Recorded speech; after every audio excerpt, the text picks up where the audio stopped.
হাসপাতালের মেঝেতে শুয়ে কাতরাচ্ছেন শাহিনা বেগম। শারীরিক কষ্টের চাপ সইতে না পেরে ডুকরে ডুকরে দিন কাটাচ্ছেন তিনি।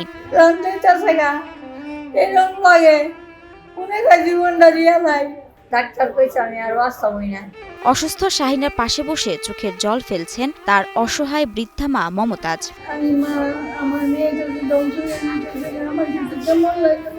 জীবনের শুরুতেই কঠিন পরিস্থিতির মুখে পড়েন শাহিনা। সন্তান প্রসবের পর তার স্বামী মোহন আলী দেখেন প্রতিবন্ধী ছেলে সন্তানের জন্ম হয়েছে। সেই থেকে স্ত্রী সন্তানকে ফেলে চলে যান তার স্বামী মোহন। প্রতিবন্ধী ছেলেকে নিয়ে শুরু হয় শাহিনার জীবনযুদ্ধ।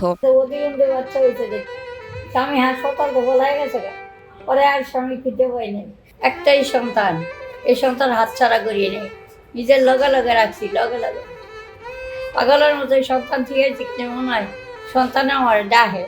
17 বছরের শারীরিক প্রতিবন্ধী সন্তান নিয়ে শুরু হয় শাহিনার সংগ্রাম। খেয়ে না খেয়ে পার করছেন দিন। আমার সন্তান মানুষের দুয়ারে দুয়ারে খাবার চায়, আমার খাবার নাই, খাবার দিতে পারি না। আমি আমার বোনের কাছে তাই বোনেটা বসে দিয়া করে দেওয়া রাখে। বলে নানু দিতে পারতাম না, ওরে খাই ওর করেছে আমার কন্যা বাচ্চা নানু আমি তাদের কাছে ভাত চাই, আমি না চাইও না। এরই মাঝে মরার উপর খাড়ার ঘাপ। হঠাৎ অসুস্থ হয়ে ঢাকা পিজি হাসপাতালে ভর্তি হলে 2021 সালে শাহিনার টিবি রোগ নির্ণয় করেন ডাক্তার। এর কিছুদিন গড়িয়ে গেলে পরবর্তীতে আরও বেশি অসুস্থ হয়ে পড়েন শাহিনা। পরীক্ষা নিরীক্ষা করে দেখেন তার 2টি কিডনি নষ্ট হয়ে গেছে। সমস্যা, লাঞ্চের সমস্যা, তারপর মেরুদণ্ডের সমস্যা, পায়ের তো আসুই। চিকিৎসা না নেয়ার কারণে তার 2 পায়েও পচন ধরেছে। বিছানায় যেন তার শেষ সম্বল। চলাফেরা করতে পারেন না এক চুলো। বাথরুমে যাইতে না কিছু সব আইনা দেওয়া লাগে, পানি ফুনি সব সব এনেই। এদিকে অর্থের অভাবে কোনো চিকিৎসা নিতে পারছেন না শাহিনা।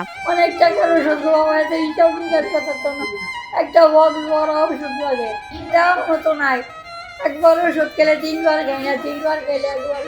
শারীরিক এই যন্ত্রণা থেকে মুক্তি চান গাজীপুর জেলার কালীগঞ্জ উপজেলার জামালপুর ইউনিয়নের ইসালা গ্রামের বাসিন্দা শাহিনা। সুস্থভাবে বাঁচতে চান বাকিটা জীবন। আমার তো ভালো হইতে, আমার একটু ভালো হইতে, আমি ভালো হইতে চাই, এই জীবন রাখতে চাই না, আমি ভালো জীবন চাই। আমার এই জীবন ভালো লাগে না, আমার খুব কষ্ট। একদিন বাঁচি, একদিন বাঁচানোর মতো বাঁচতে চাই। মানুষ আমার সাহায্য করুক, সাহায্য করলে আমি বাঁচব। এই জীবন নিয়ে থাকতাম না, এটা আমি শেষ হয়ে গেছি। অসুস্থ শাহিনা বেগমের বৃদ্ধা মা মমতাজ বেগম ও তার বোন দেশবাসীর কাছে সাহায্যের আকুতি জানান। আমি যতটুকু পারছি আমার বোনকে সাহায্য সহযোগিতা করছি, এখনো করবো, কিন্তু এত টাকা তো বহন করা আমার দ্বারা সম্ভব না। আর রোজগার করার মতো কেউ নেই। মানুষ যদি দর্শকে সবাই সাহায্য করেন তাহলে তার চিকিৎসা হবে, সে সুস্থ হবে, তার প্রতিবন্ধী বাচ্চাটা নিয়ে সে বেঁচে থাকতে পারবে। তার প্রতিবন্ধী ছেলেটাকে বুকে নিয়ে আর কিছুদিন পৃথিবীতে বেঁচে থাকতে চায় শাহিনা। তাই দেশবাসী ও সরকারের কাছে আর্থিক সহায়তার আবেদন করেন শাহিনা। সরকারের কাছে আবেদন, যারা ধনী লোক আছেন তারা আমার কিছু সাহায্য করেন, বললে আমি আমার সন্তানটা ডাকবো, আমার সন্তানটা বুকে ধরে ধরবো, আমার সন্তানটা খাওয়াবো, সন্তান নিয়ে যেন বাঁচতে পারে।